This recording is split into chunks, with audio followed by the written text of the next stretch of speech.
Bienvenue sur cette vidéo d'introduction à la puissance réparatrice de notre cerveau. Il s'agit ici, pour ceux qui le souhaitent ou qui ont besoin de s'informer avant de démarrer le traitement émotionnel, de reprendre les éléments de connaissance actuels sur le développement de l'humain, ce qu'est le traumatisme et comment fonctionne l'EMDR, ainsi que l'intégration des cycles de la vie, ICV. Pour ceux qui souhaitent s'informer de manière plus détaillée, vous trouverez sous cette vidéo des références pour investiguer. L'humain, comme beaucoup d'autres animaux et mammifères en particulier, se développe en constante interaction avec le monde. Ce qui fait cependant sa spécificité, c'est la nécessité de cette interaction pour survivre. Son meilleur allié pour cela est son cerveau, plastique. Contrairement à la plupart des espèces, il est peu déterminé génétiquement. Et c'est sa capacité à apprendre qui va assurer sa survie et son adaptation dans le monde. Pour cela, il a besoin d'un environnement adapté, de personnes qui prennent soin de lui, le stimulent et accompagnent les expériences qu'il fait du monde, à hauteur de ses capacités d'apprentissage. Ni trop, ni pas assez. Le cerveau humain se remodèle et se réorganise constamment tout au long de la vie, pour s'adapter, compenser parfois et apprendre toujours de nouvelles choses. Il utilise pour cela sa mémoire comme une banque incroyable de données d'expérience. Chaque événement expérimenté engage toute une somme de données sensorielles, émotionnelles, physiologiques et plus tard, en grandissant, de sens, de connaissances. Toutes ces données s'organisent et se réorganisent en fonction des moments de la vie par système d'association, de comparaison, et notre cerveau opère un tri de pertinence. Il garde en premier ce qui lui est utile pour fonctionner et classe ce qui lui sert moins. Il dépense pour garder en mémoire toutes ces données une quantité incroyable d'énergie et qui nous fait parfois avoir envie de sucre. Notre cerveau organise notre mémoire comme une théorie prédictive et cohérente des interactions avec le monde, qui va nous permettre ensuite de prendre des décisions pour fonctionner. Dans cette interrelation constante entre soi et le monde, il va élaborer une théorie de soi qu'on appelle l'identité et qui a besoin de cohérence, et aussi une théorie du monde comme extraite des expériences qu'on en a fait. Pour organiser et structurer cette banque de données mémorielles, décider des prochaines interactions expérimentales, le cerveau humain a besoin des autres humains. Il a besoin de paroles et s'attache à ceux qui prennent soin de lui. Il apprend leur façon d'interagir et s'y adapte. Et au fil du temps, il multiplie les expériences, agrandit sa banque de données et développe une souplesse et une capacité d'adaptation élevée, inventive, créative. Si tout va bien et dans un monde parfait, l'humain est souple, adaptable, inventif, capable de se mouvoir librement dans le monde pour expérimenter et créer ce qu'il souhaite. Mais voilà, le monde n'est pas parfait et les expériences que nous en faisons nous marquent parfois au-delà de nos capacités à les intégrer. C'est ce que l'on appelle le traumatisme. Et à échelle d'une vie humaine, ils sont très nombreux. Certains anodins, d'autres grave.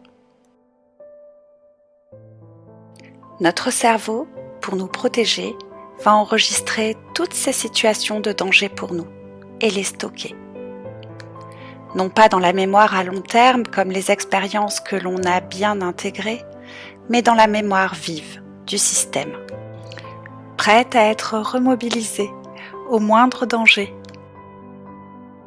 Cela implique qu'il dépense une énergie importante à ne pas être réenvahi de ces sensations dangereuses au présent pour fonctionner dans sa vie ordinaire.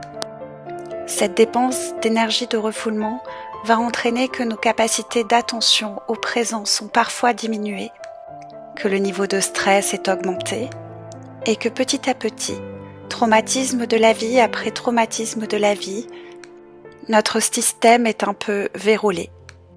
Il est lent, moins adaptable et présente des bugs. Le problème quand on est traumatisé, c'est que le temps ne passe pas.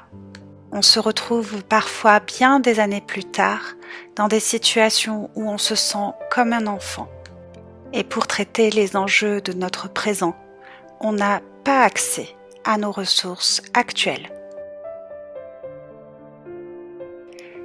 Traiter les traumas s'avère donc bien utile pour désencombrer notre mémoire vive et retrouver une capacité d'attention au monde et au présent, pour profiter de qui l'on est et de toutes les ressources que l'on a constituées durant toute une vie d'expériences accumulées, et enfin pour vivre la vie que l'on souhaite et non celle que l'on craint. Pour traiter les traumatismes, le MDR s'avère être un outil puissant.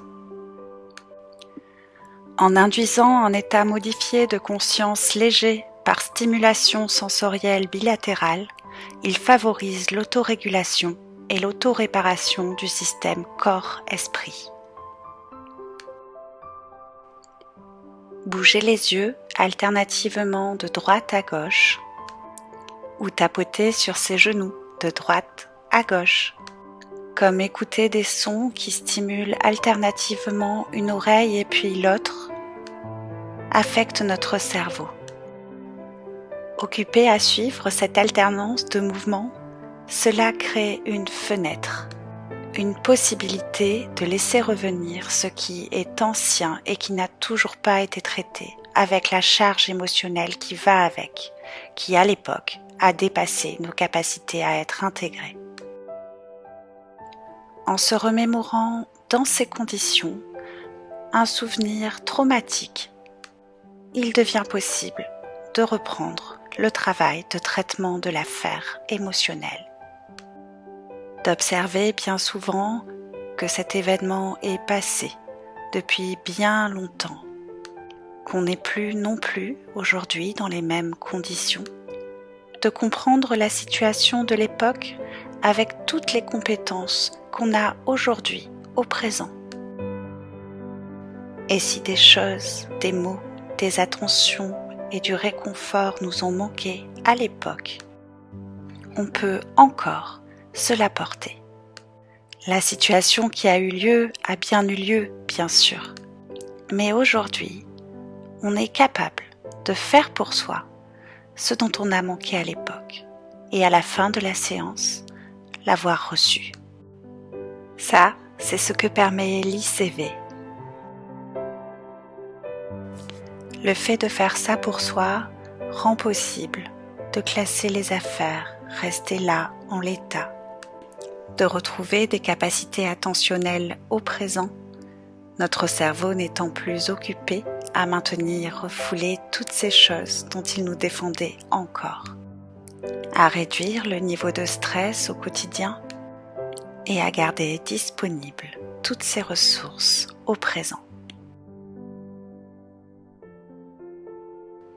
Avant de commencer la séance qui est proposée, il est important de veiller à être au calme et complètement disponible à soi-même. Le travail en EMDR nous fait passer par plein d'émotions qu'on doit pouvoir laisser librement nous traverser jusqu'à la fin de la séance. Et d'avoir le temps devant soi. Prévoir 1h15, à minima, entre la vidéo de préparation et la vidéo de traitement, qu'il est important de faire l'une après l'autre. Après la séance, allez marcher, boire, respirer. Prenez quelques minutes pour vous ressentir au présent.